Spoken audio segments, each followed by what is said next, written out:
You mentioned your faith, which has become an issue on the campaign trail. Yes. In fact, a Democratic congressman, prominent Democratic congressman, came to your defense when you were attacked by a bigoted MAGA pastor over your Hindu faith. We just came from Iowa.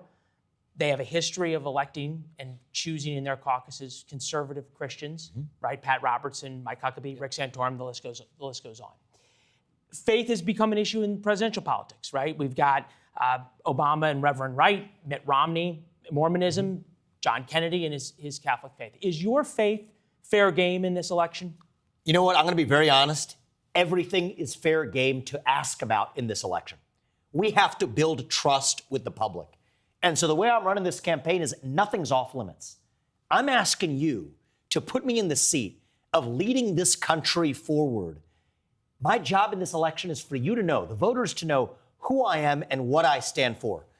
If the voters want what I'm putting up, and I'll be their next president. And if not, I will put my head on my pillow at night knowing that at least I did my part. So am I religious? Yes, I am. I'm Hindu. I'm not Christian. And we are a nation founded on Judeo-Christian values. But here's what I can say with confidence. I share those same values in common. I believe I live by those values more so than many self-proclaimed Christian politicians.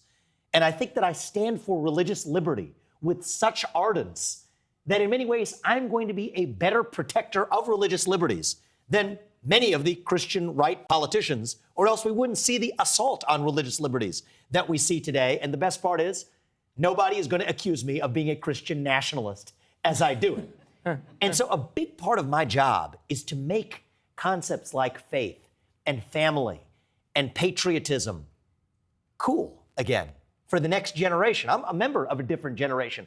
I want to use that to our advantage to pass on those ideals to the next generation. That's an opportunity. And yes, it might take somebody who's just a little bit different to revive that which we lack. And the real divide in this country, as I see it, even on the front of religion, is not between those who are members of different traditional religions, from Judaism to Christianity to Hinduism to otherwise. It is actually between those who have adopted traditional religion and those who pledge allegiance to a new religion of secularism, wokeism, transgenderism, climatism, COVIDism. These are new secular religions that have become a substitute for traditional religion.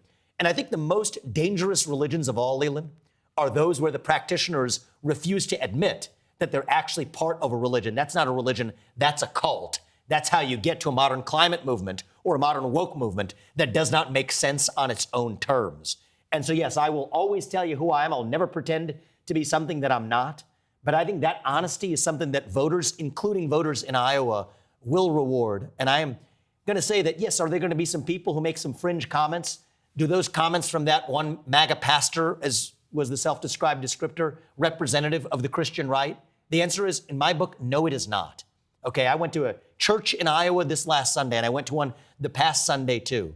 I went to Catholic schools. I probably have read the Bible more closely than many Christians that I know. And I can tell you deeply that we share that same value set. And for a guy who's not running for pastor-in-chief but commander-in-chief, that's really what matters.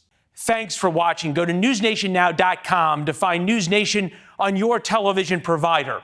And don't forget to subscribe. Click the red button to get more of NewsNation's fact-driven, unbiased coverage.